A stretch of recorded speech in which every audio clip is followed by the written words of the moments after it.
இஞ்சி ஒரு சின்ன துண்டு, அப்புறம் கொத்தமல்லி தழை, புதினா தழை இருந்தால் சேர்த்துக்கலாம். எல்லாத்தையும் சேர்த்து நல்லா பச்சை வாசனை போகிற வரைக்கும் லைட்டாக வதக்கிக்கலாம்.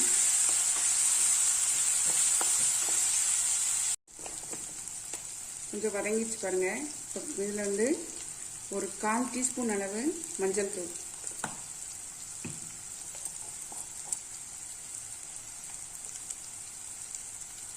அதே 1/4 டீஸ்பூன் அளவு கரம் மசாலா, அதையும் சேர்த்து நல்லா வதக்கி விட்டுருங்க.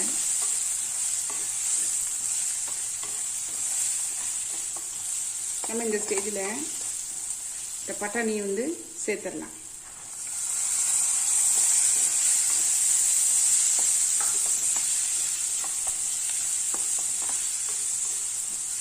இதுக்கு தேவையான உப்பையும் சேர்த்துடலாம். நம்ம சாதத்துக்கும் சேர்த்துடுறேன்.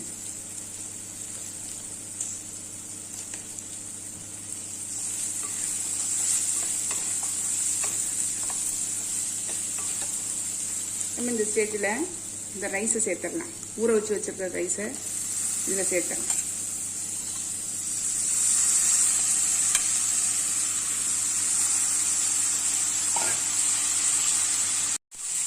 அடுப்பை சிம்மில் வச்சுட்டு மெதுவாக கிளறி விட்டுருங்க.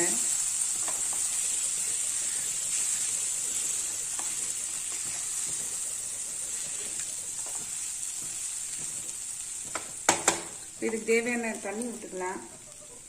நான் மெஷரிங் கப்புக்கு 1 கப்பு தான் ரைஸ் எடுத்துருந்தேன். இப்போ நான் வந்து 1.5லேருந்து 1.25 அளவு தண்ணி ஊற்றலாம். நான் 1.5 கப்பு தண்ணி ஊற்றுறேன்.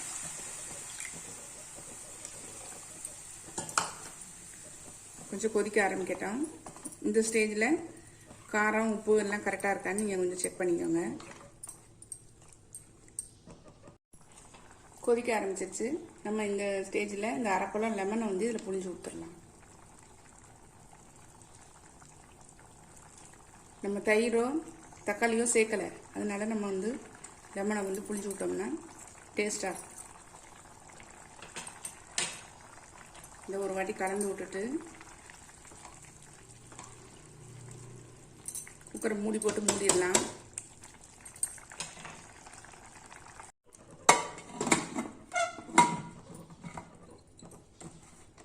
மீடியம் ஃப்ளேம்லேயே வச்சு ஒரு விசில் வந்தால் போதும்.